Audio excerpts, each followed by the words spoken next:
Oh, Tariq. Evening, sir. Evening. Do you know if I need to wait for Damoy or should I just get started? I've got a response 5 minutes. Okay. Regardless, I'll begin at 6:10.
Okay, we're here. Let us begin.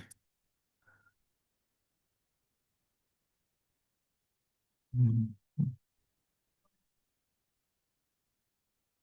We got everybody in the corner, all right? Everybody good? Ready to begin? Yes, sir. Mhm. Okay.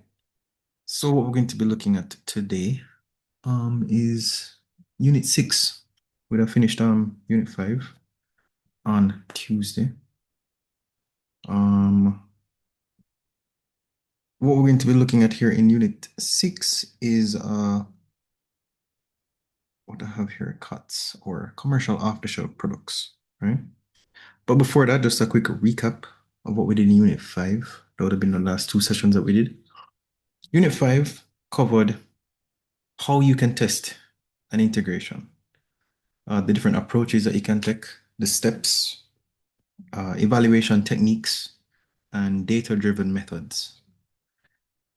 In Unit 6, which is going to be covered between today and next week, Tuesday, that's going to ask a different question. That question is, what happens when you, instead of building your own system, what happens when you buy an off-the-shelf system and you integrate it into your organization?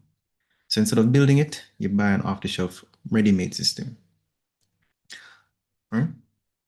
So that is what we're going to be looking at, and that concept is called COTS or commercial off-the-shelf. Yeah. So a COTS or commercial off-the-shelf system is a software that's already built, like I said. It's already tested, it's already on the market. So examples that you would have been familiar with this, like your Microsoft 365 or your QuickBooks. And then the ones that I would have made mention of in past that you were not familiar with would be like Salesforce or SAP, SAP. So these are all COTS products or commercial off-the-shelf products. So you don't build them from scratch. You buy them, and then after you buy them, you configure them, and then you integrate it into your already existing system. So in this session, we're going to be covering two things specifically. First thing is the 5 key characteristics of COTS products.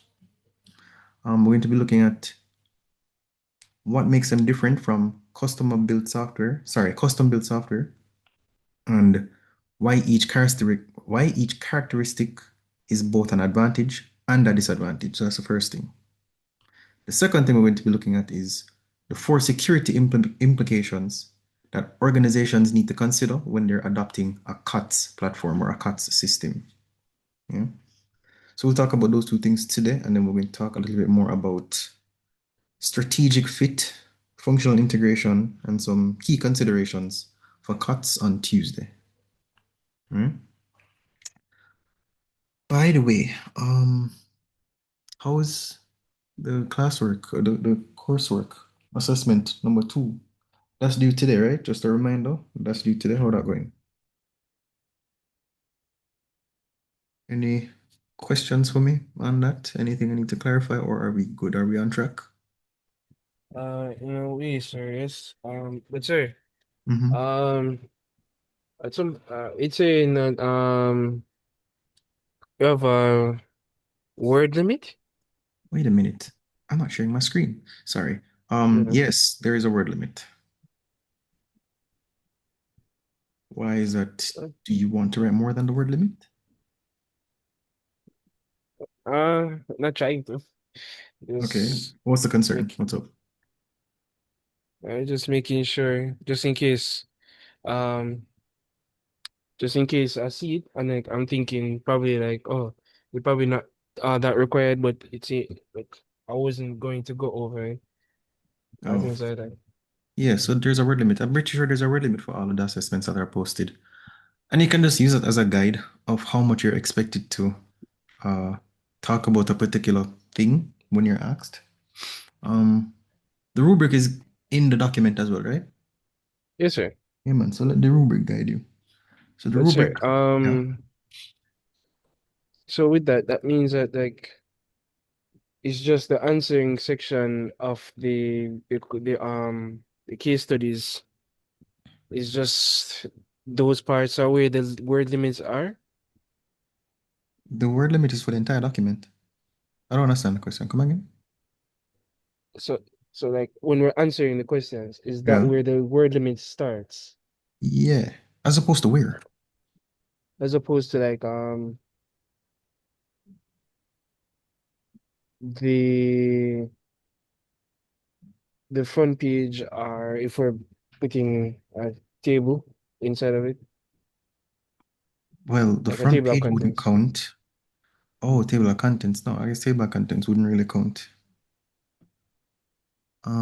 But yeah, I mean, stuff like front page and table of contents not going to add hundreds of more words. It's if you go over the word limit because of the table of contents and the word limit, you probably go over by like 20 words, maybe. I don't know, which is fine.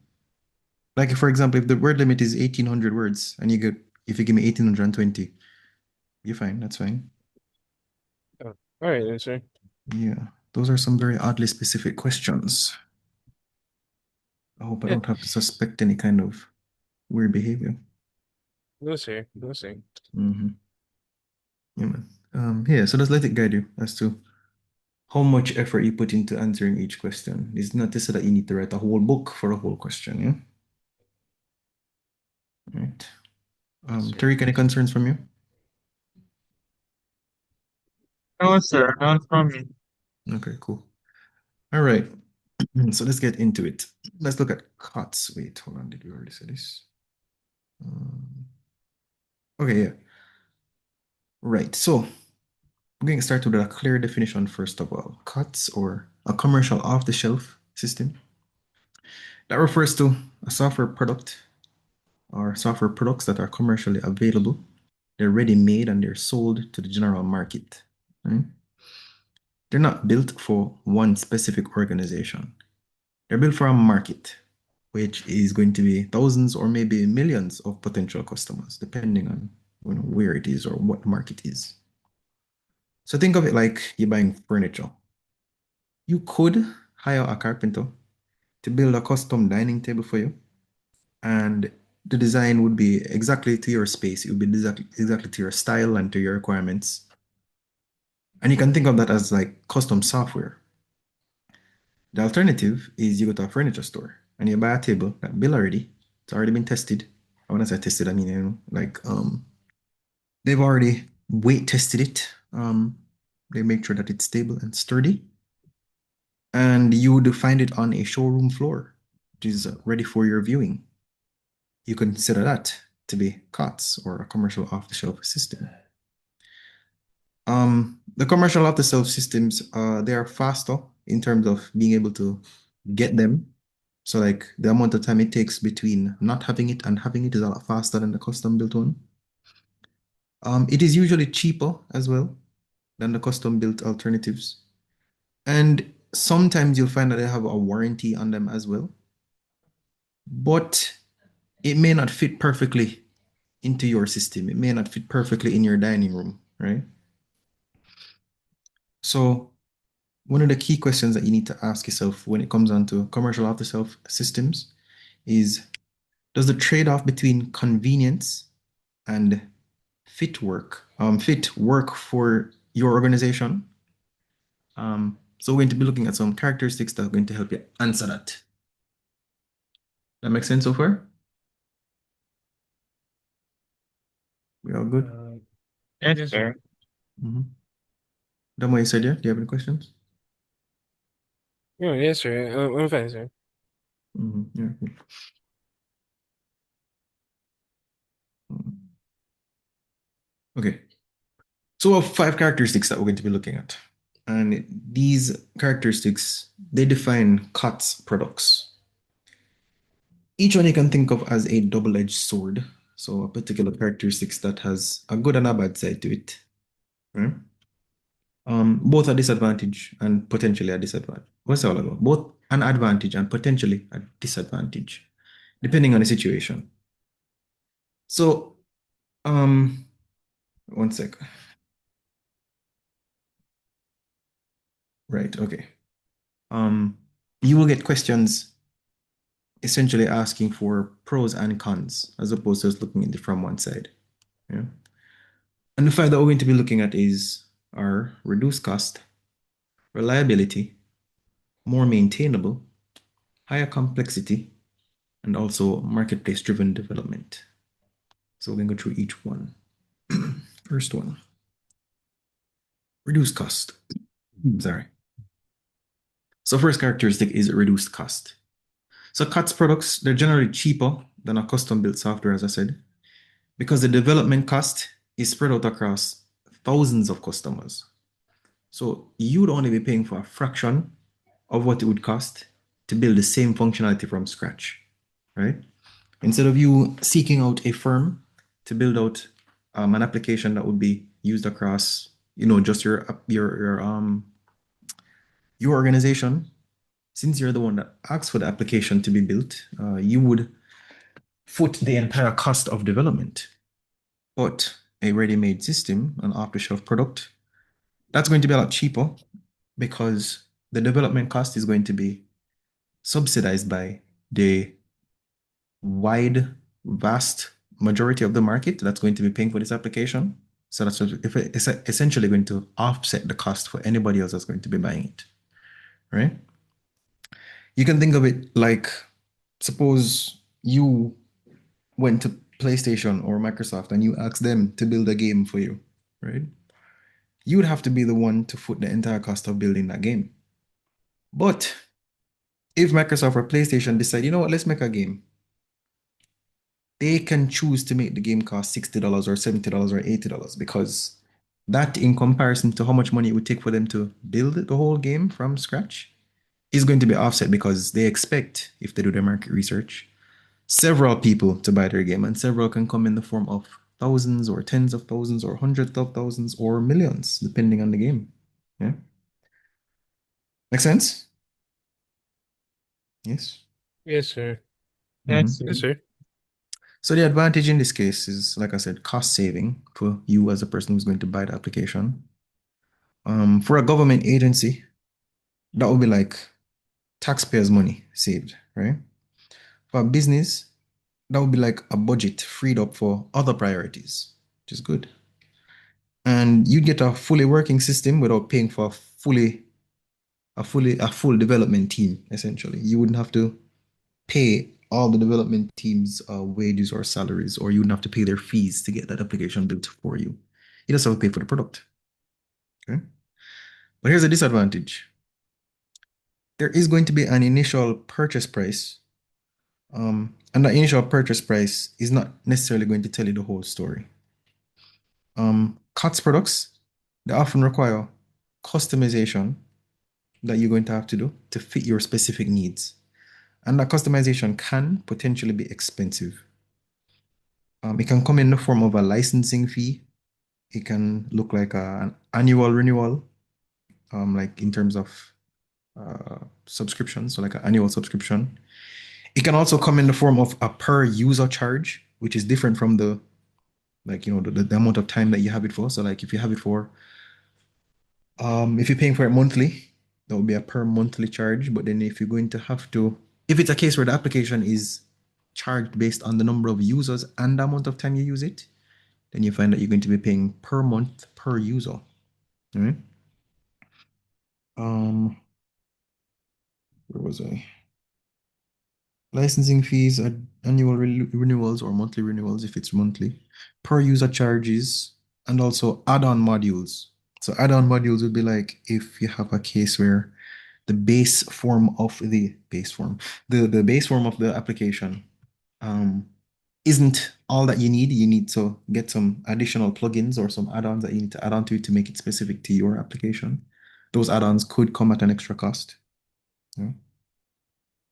Um, where are my add-ons? So yeah, all of these different costs they accumulate and they can inflate the cost of the product depending on the situation.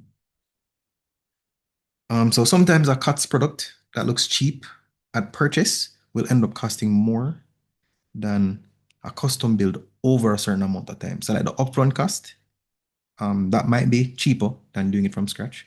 But depending on how long you have this application, after you add on all those different things, after 5 years pass, you look at the amount of money that you've spent and you say to yourself, if I'd just gone and done it from scratch, I would not have spent as much money as I am spending now. Yeah. Make sense? Do we get that? Yes, sir. Mhm. Okay. So we look at the second characteristic now, which is reliability. COTS products, they've been tested across many customers in many environments. So by the time you buy one, hopefully, assuming it's not something that has just been, brought to the market brand new, um, so by the time you buy it, thousands of other organizations would have already found and reported their major bugs, right? And then after the bugs were received by the vendor would fix them and they'd post updates, and all the people that would have bought it in the past would have benefited from those updates. And you, who are just buying it now for the first time, you'd have benefited from not having seen all those bugs, and you'll get a brand new system that already works. Yeah? So you can think of the product as solid and reliable. It's already been tested and it's already gone through all of the bad things that it could already go through. Depending on the timeline after which it's come out. So the advantage in this case is proven stability. So you're not the first person to use this software. All the edge cases that would have potentially come up that could break the application, they've already been discovered. All the failures, they're already known. And for critical systems, that's extremely valuable, right? Disadvantage, however, is that the product doesn't necessarily have to be tested for your specific use case, right? You could be very different from everybody else. Not to say that this application won't work for you, but it could be that you're using this application for a different reason than everybody else. Um, the COTS product designed for retail don't necessarily have to work for, sorry, no, sorry. For working for retail would work perfectly in like a clothing store, but it might fail in the context of maybe a pharmacy because of all the different regulatory requirements that it wasn't designed for, just for an example. So reliability in general doesn't guarantee reliability for your specific context. Yes. Do we agree? Makes sense? You see that? Yes, Mhm, sir. Yes, mhm, sir. mhm. Okay. Third one now. More maintainable. So when I say more maintainable, um, the vendor, that's the person that or the organization that creates this application, they provide updates, they provide patches, they provide security fixes, and they provide system documentation or application documentation, right? You don't need a whole large internal system or team, rather, a whole large team to maintain the software. The vendor, they handle all of that for you. So the advantage in that case is you have reduced internal burden, right? Your IT team doesn't need to be experts in this product's code base. When you find a bug in the application, the vendor is the one that fixes it or patches it. When you have a new operating system that comes out, your IT team doesn't need to be the one to make sure that it's compatible with this new operating system. The vendor does that, right?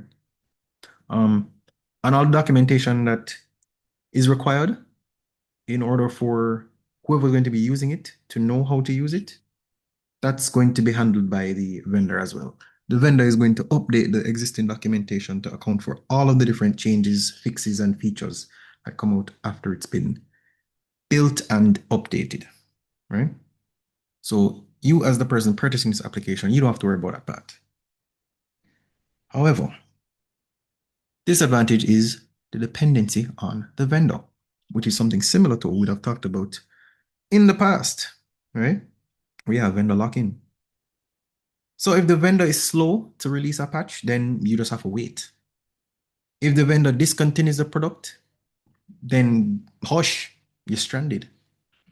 If the vendor gets acquired by a new owner and that new owner decides to change the pricing module, sorry, the change the pricing model, then again, hush. You just have to take that, right? So in a case like that, you would have traded the internal maintenance burden for an external dependency risk, right? So you see the trade-off in that case. You get convenience in one area where you don't have to worry about certain potential burdens, but with that, um, where you offload that burden onto somebody else, you kind of lose control, a certain level of control over what it is you get from this application, right? Certain things are out of your hands, and if things change, you just have to go with it. Make sense? Yes. All right.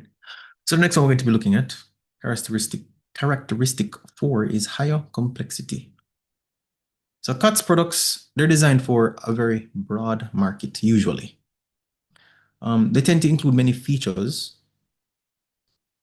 and the many features that are going to provide, it could be way more than any one single organization needs. But it's not to say that's a bad thing, or I mean, yeah, it can be a good thing, it can be a bad thing. But think of it like Microsoft Office, right? Where let me see, not even Microsoft Office, that's too broad. Single down to Microsoft Excel. You guys have used Excel, right? You find that a lot of people probably don't even use 10% of what Microsoft Excel can do, right? Excel is a very powerful application, but a lot of people hardly use anywhere near what it can actually do. You use 10% and then the rest of it is just there because somebody else in a different industry, they need it, right? So it's an application that's built to um, fit the needs of a lot of different people in the market. You may not use all of the features, but somebody else may need some of the features that you don't use.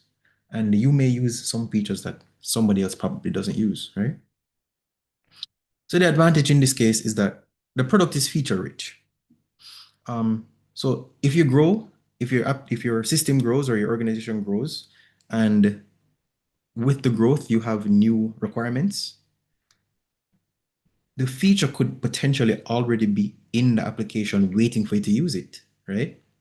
You don't need to go out and build it. All you have to do is just enable it if it needs enabling or just start using it, right?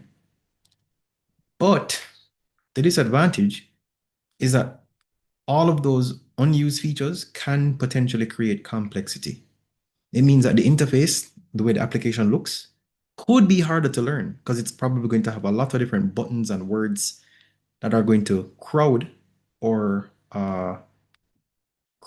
yeah, I guess it could just crowd the UI, makes it harder for you to access the parts that you're looking for. It could also mean that training will take longer because of how difficult or intimidating the UI or the user interface will look.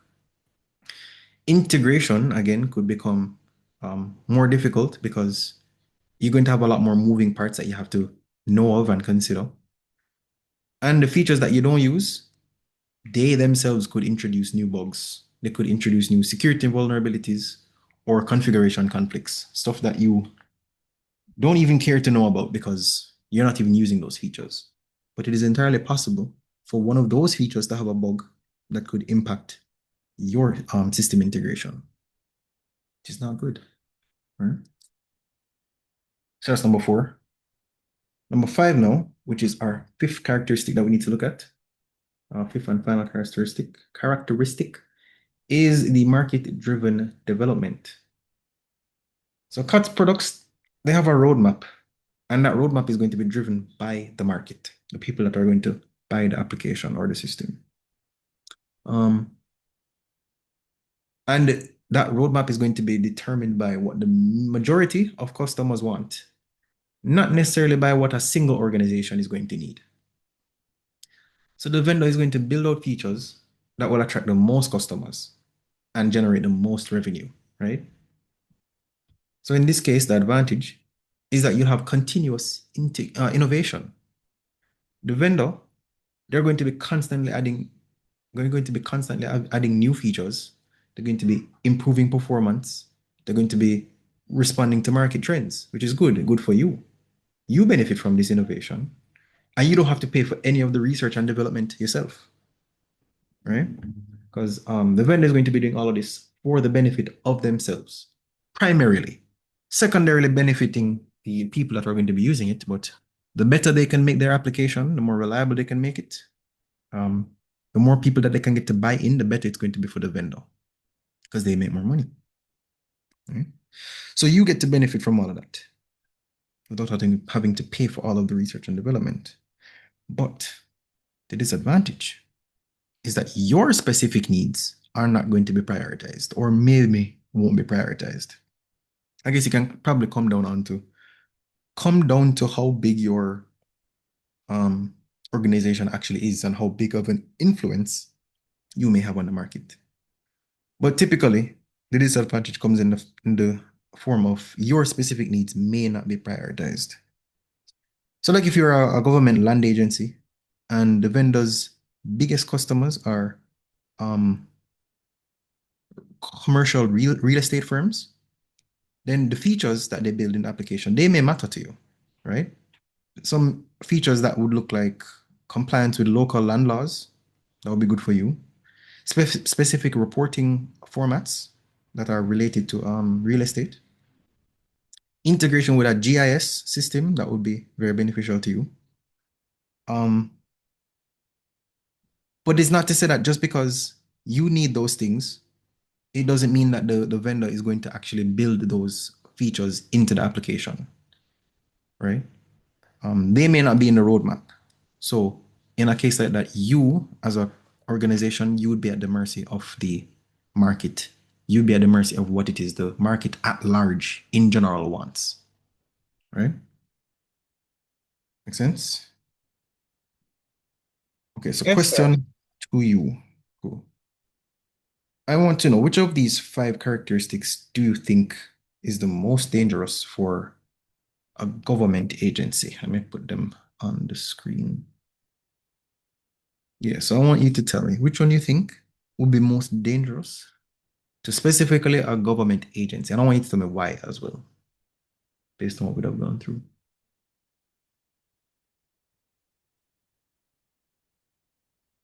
Which one do you think would be most dangerous for a government agency? And tell me why.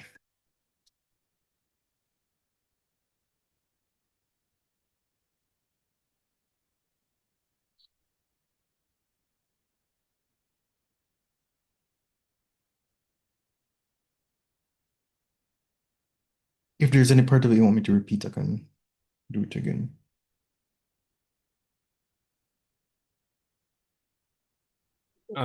Sir, can go over Mhm. marketplace driven for a little bit again? Marketplace driven, sure.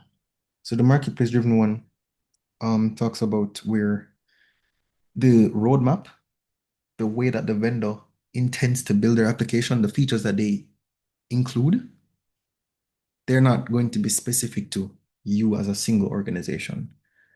They are going to bend to the will of the market at large.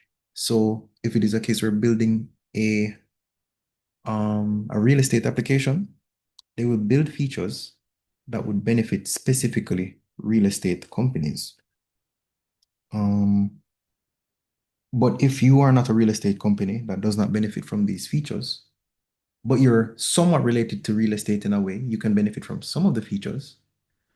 But if there's a feature that you really want in this application, it's not going to be likely that the vendor will mind your needs and your wants because you're not the company or the type of company that the vendor is trying to attract.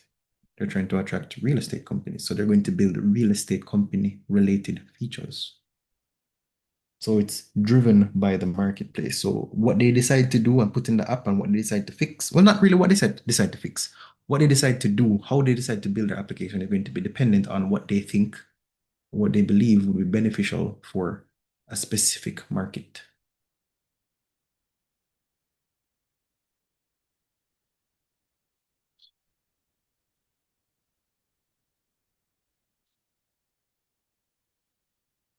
And sir, the question was If which you're one to of think about these a would government agency, yeah, which one of be these detrimental? disadvantages or yeah, which one of these characteristics you would say like, given that each one of these characteristics have an advantage and a disadvantage, which one do you think would have a disadvantage that would be most damaging to a government agency?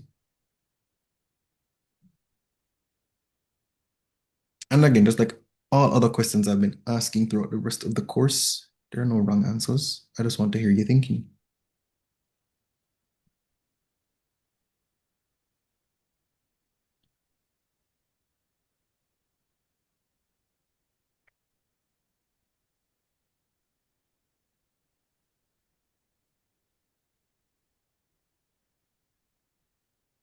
Tariq, you have any thoughts?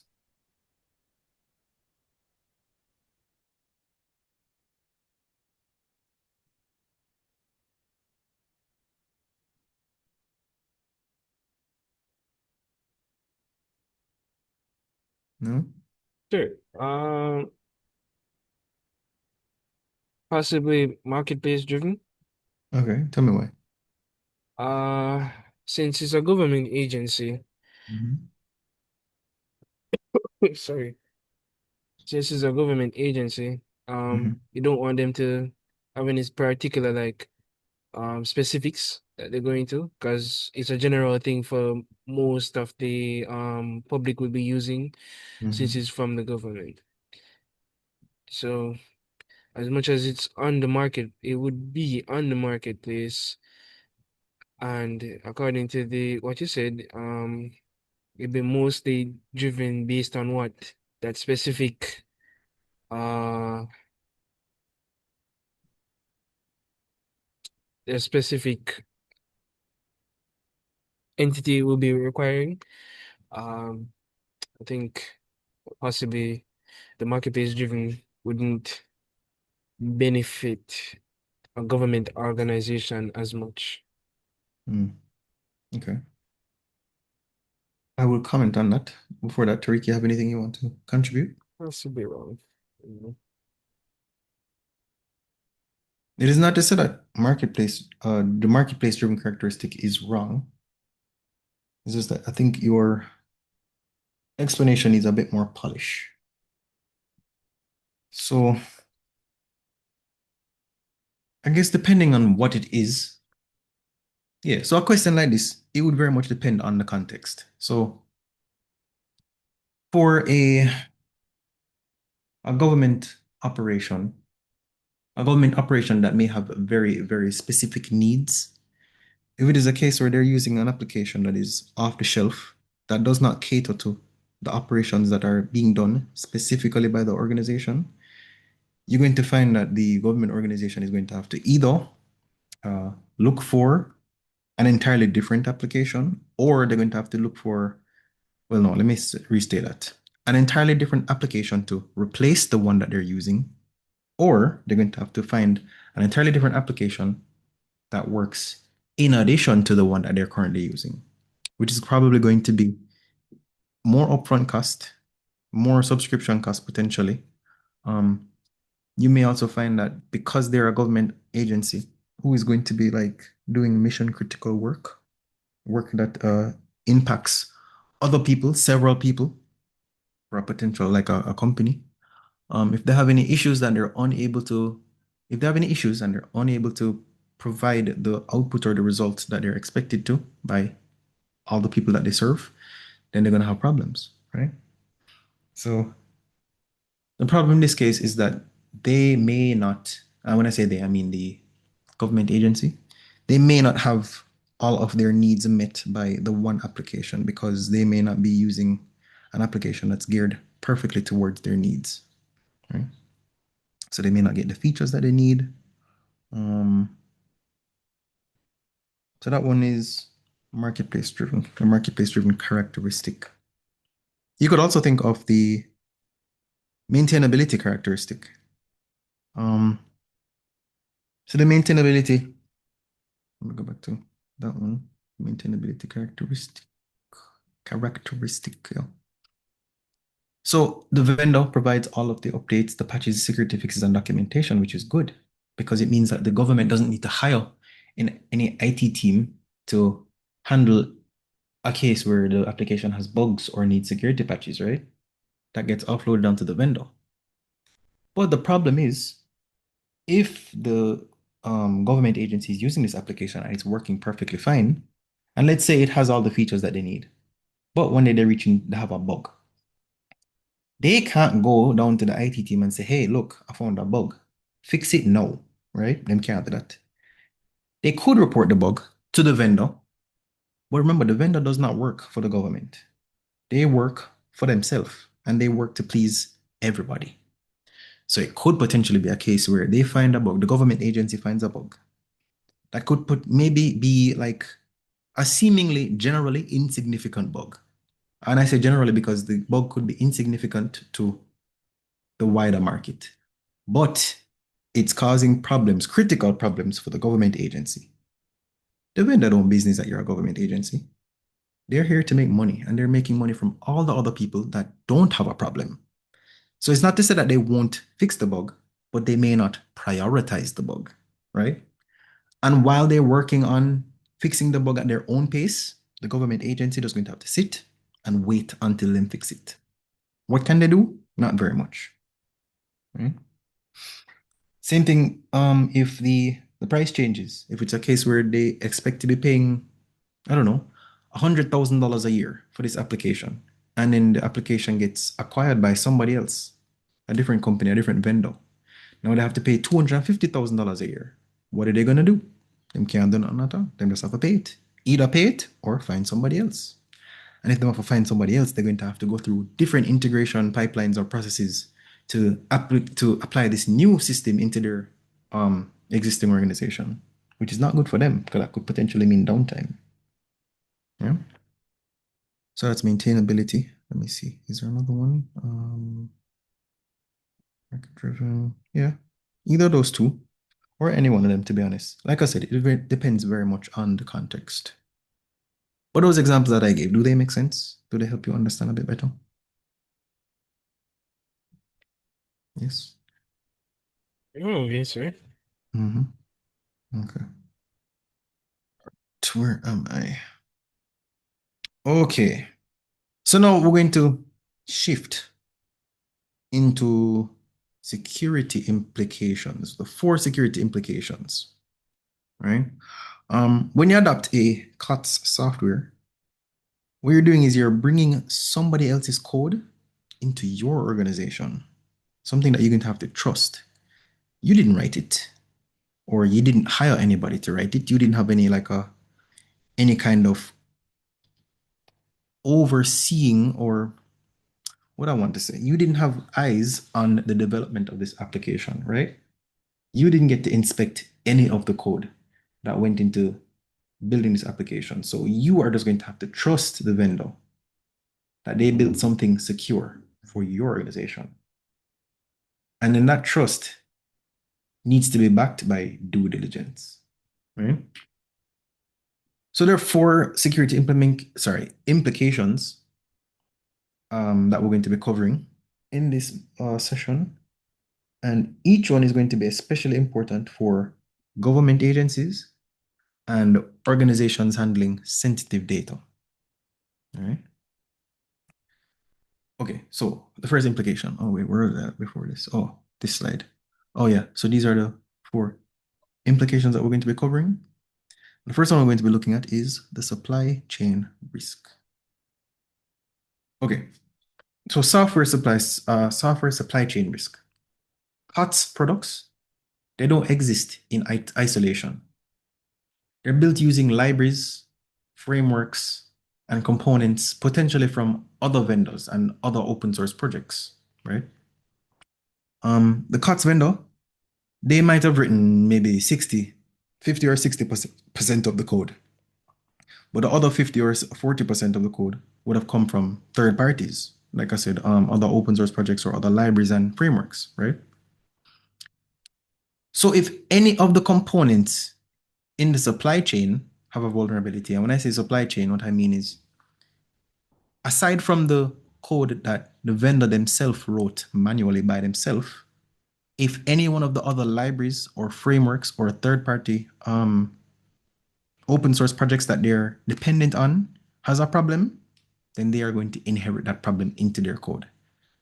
And then you, as the person who's buying this application, will also inherit that problem, right? So yeah, if any of the components in that supply chain has a vulnerability, like a compromised library, or it has an outdated dependency, it has a backdoor introduced by a malicious contributor, then the system is going to be at risk. And you're not necessarily even going to know that the component exists, right? Because you don't have eyes on what makes up this application. All you know is that this application exists as it is, and you don't have any eyes into what makes it up. So this vulnerability could potentially be buried inside of the COTS product, and you would never know. And you're only going to know when it gets exploited and it affects your business. So think about like the government land agency example that I gave earlier. If their COTS land management system uses a third-party mapping library, so like imagine you have a library that it implements or uses in order to get a map of a particular piece of land. And that mapping library has a vulnerability. An attacker could know about this vulnerability and they could potentially access sensitive land ownership records, right? By exploiting that vulnerability. In a case like this, the agency that is using this application, they did not choose to use this library in the application. They didn't even know it was there, more than likely, right? Because they're not the one that built the application. So in them not being the ones to have chosen that library, the one they didn't even know it was there, that don't matter. What matters is it exists in the code that they're going to be using, and because of that, they're going to be exposed. Right? Make sense? So that's the first implication. That's a software Yes, supply sir. chain. Mhm. Second implication now. Implication number two, the importance of performing security reviews on commercial applications. So just because you have some software that is commercially available, that does not mean that it is secure. Don't take it for granted, right? The vendors, they have varying standards of security testing, varying standards of code review, and varying standards of vulnerability management. Government agencies in particular, they have to perform very thorough security assessments before they deploy any of their COTS applications or software in their own organization. And what that looks like is a lot of checking for compliance with data protection regulations, also testing for common vulnerabilities, reviewing the vendor's security practices, and also validating that the product meets the organization's security policy, right? So that all that stuff is something that an organization that deals with sensitive data, those are all the checks and due diligence that they would have to take themselves in order to, save themselves, keep themselves away from risk when they're adopting some new COTS product. An example would be if the government land agency again, if they need to audit the COTS product for compliance with Jamaica's data protection regulations before processing any of the citizens' land records through it, a case like this, it wouldn't be optional. It would be a legal obligation because, like I said, it's a government. What's the word I'm looking for? Government organization that are dealing with people's data for the entire country. They can't just assume or take for granted that the application that they're going to be using from this company works in the way that is compliant with Jamaica's um, security standards. They have to make sure, they have to audit the company, the vendor, and also the application itself. Make sure that it doesn't fall victim to certain common vulnerabilities. They have to make sure that they check to see what the common behaviors or best practices of the company, the vendor, takes. So if it's a case where they deliver an application, if it has bugs in it, you would want to see or question and find out how long do they take to deliver their bug fixes. If it's a case where based on what you believe this application will be used for, or rather what it will actually be used for, if their time to fix a bug is a very long time, you need to find out from early on and decide whether or not that is acceptable for your government agency, right? So you can think of it as a legal obligation because they are guaranteeing a certain quality of work or a product to their people, the citizens of a country. You need to make sure that the applications that you're using will be able to handle the data appropriately. Good. That is the second one, second implication. The third one now, vendor reputation. So not all vendors are equal. The trustworthiness and the track record of a COTS vendor matters tremendously, um, especially for sensitive applications, very much for sensitive applications. So something that you need to ask, this vendor that you're about to trust, do they have experience with government agencies or government clients? Have they ever had a data breach in the past? How transparent are they about security incidents, right? Do they have security certifications? And another question, how quickly do they respond to the reported vulnerabilities? Yeah. So a government agency would definitely need to verify that the vendor has a proven track record with similar organizations. A vendor that's excellent at serving retail businesses may have absolutely no experience when it comes down to the regulatory and security requirements of a government context. So because of that, you need to consider their past performance. Past performance matters hugely.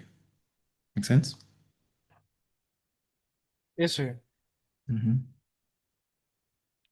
And now the fourth one, the fourth legal liability. Um, the agreements, the legal liability agreements. Oh, that's a while ago. The fourth implication, my mistake. Legal liability agreements. So when you as a company or an organization adopts a COTS software, the contract has to clearly define a few things. Who is responsible when things go wrong? If there's a data breach, who is liable, whether it be the vendor or the agency? Also, what remediation is required? And finally, what are the notification obligations? Right? So this would be where the legal realm and the IT realm intersect. The standard vendor license agreement may not cover your specific organization's risk profiles.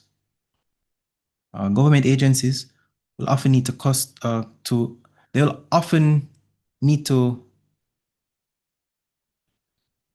create custom clauses in the contracts that they're signing that would specify liability for data breaches or define incident response timelines or require security audit rights and set penalties for non-compliance, right?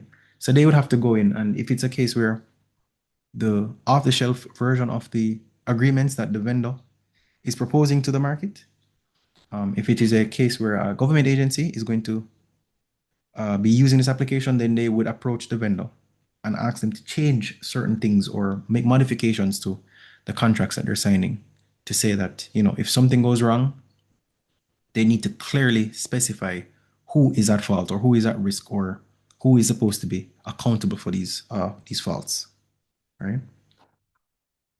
An example: if you have a, a land management system that is breached, and because of this breach, you find that citizens' land records are exposed, the agreement needs to specify exactly who is liable, regardless of who exposed it, who is liable, what steps the vendor must take, and what compensation is owed to the government agency that is using the application, right?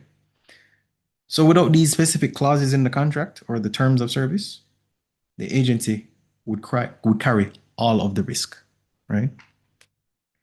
That last part, tell me if that makes sense to you. The agency would carry all the risk if you don't specify explicitly who has to take on all these I guess take on all these burdens or faults. You get what I mean? Yes, Sir, sir. which Mhm. agency?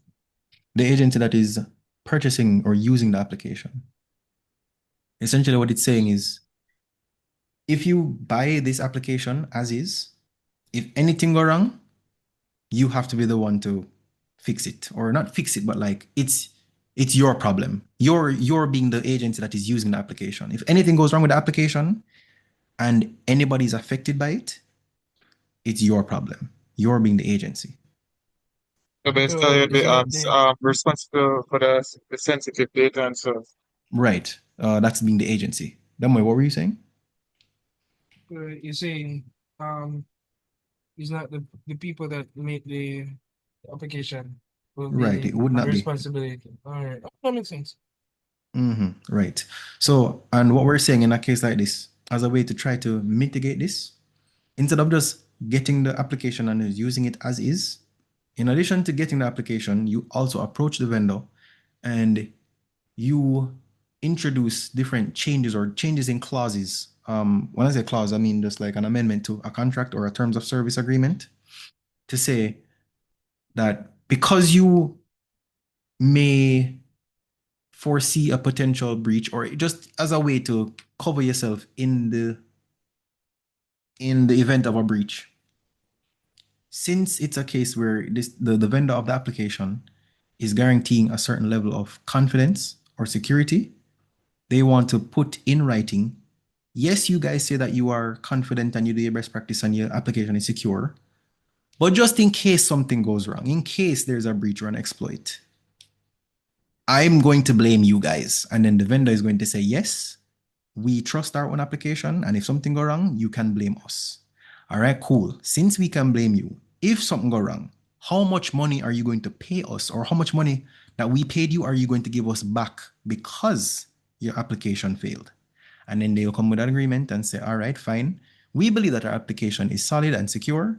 But if some miracle happens and a breach happens, then we'll just give back half of your money or something like that. So these things, these clauses, they need to be added to the terms of service agreement to say, basically, so that the government agency or whichever agency is using the application is covered in the event of a particular breach or some other security concern. Make sense? Yes. Yes, sir. Mhm. All right. So yeah, I think that would have more or less covered all of the things that we need to go through for this session. And like I said, we'll finish up this particular topic on Tuesday. So we'd have gone through the 5 characteristics of COTS products. Characteristics being reduced cost, reliability, more maintainable, higher complexity, and marketplace-driven development. And they all have their advantages and disadvantages depending on the context, right? And we looked at the security implications, the implications being the software supply chain risk, importance of security reviews, vendor reputation, legal liability agreements. And each one of these is especially critical for government organizations and just organizations that handle sensitive data, right? So yeah, that will conclude for what we're going to be covering today. Sir, don't forget to upload the PowerPoints. Oh yeah, man. Did I not upload the last one? Oh, all right. I'll check. This one, sir. Oh yeah, man, no problem. I don't think I uploaded the last class's video either, so I'll do that. Yeah, so that is it. Remember, you have an assignment due tonight at midnight. Any Yes, questions? Are we good? yes, sir. No questions. Yes, sir. Okay. All right, cool. See you guys on Tuesday. Enjoy your weekend. Take care, sir. Same to Mhm. you, sir. Mhm.